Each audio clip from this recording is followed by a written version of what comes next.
Terry Crews will not be in The Expendables 4, and he said this because the producer threatened him with trouble if he didn't withdraw his civil suit against the Hollywood agent he says sexually assaulted him. And he talked about sexual assault in general while he was testifying before the Senate Judiciary Committee. And this came up, and he specifically said, when asked if he had a role in the sequel, he specifically said no because, and this is a quote, "Abusers protect abusers, and this is one thing I had to decide whether I was going to draw the line on. Am I going to be a part of this, or am I going to take a stand? And there are projects I had to turn down." This was a really powerful testimony. I don't know if you guys watched the full thing. He was testifying before the Senate committee because there's a bill being proposed for sexual assault survivors. And it's really interesting because he breaks down his role as a man, how he was conditioned to be a man, specifically a black man, and then how that evolved in his time in Hollywood and how he saw other people misuse their power and how he viewed women and how that changed over time as well. It was really powerful because it was so honest. He really laid it all out, and it's just such a shame because you see that this is still occurring. Not much has changed. It's like you take your 30 days leave, and we just hope that people stop paying attention to this and move on to the next scandal, and then you can just go on doing whatever it is that you do. I mean, there's a pretty similar power structure to what you see with bad cops, right? Because bad police officers protect other bad police officers because they know maybe one day I could be the bad cop under fire. And that creates this incredibly toxic environment. And that incredibly toxic environment is not only a very real reality inside of Hollywood, but very much is still present. I think one of the things that we always overlook is, aside from the male component, which I will get to as well, I've talked about my personal experiences with sexual assault before. I think you remember, were we on TYT together when I talked about that? Maybe. But anyway, that's a long story that I won't fully get into now. But after Harvey Weinstein, we just kind of used that as a scapegoat. We said, "Oh, that was terrible. Harvey Weinstein is awful. Poo-poo. Harvey Weinstein. He's out now." It's as if we've excised all of the abusers inside of Hollywood. And my understanding is no, they are still in positions of power. We still have people working with them. I mean, Woody Allen is a pretty obvious one. Another one is. What's his name? The Matrix. I mean, the X-Men guy.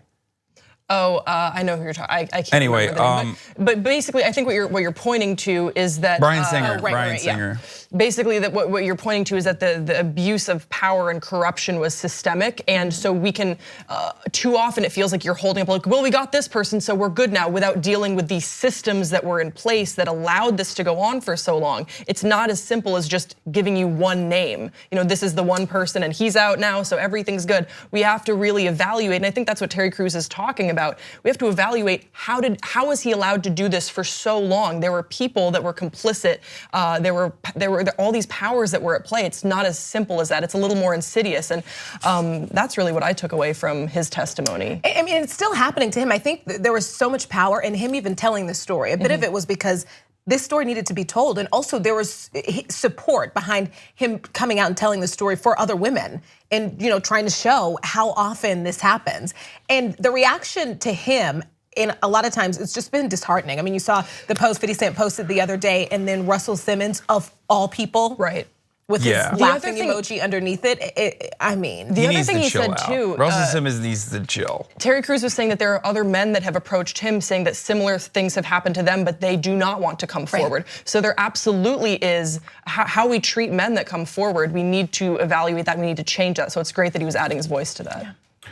Yeah, and then of course the additional stigma that Terry Crews is a traditionally masculine presenting man, and he towers over people. So a lot of times you assume that men that look like that, we are conditioned by society to believe that they are impenetrable or that they potentially couldn't be abused, and that is obviously not the case. Okay, Haas, so you have another story that you were going to present to us. What's breaking today? Racism is alive and well in America. I don't know why you hate us. Why do you hate us?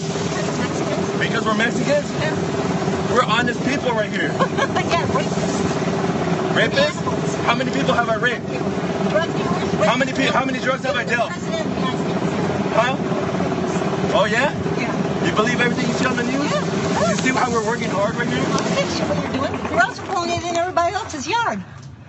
No, dígale, ella está viendo, dígale, Look, here.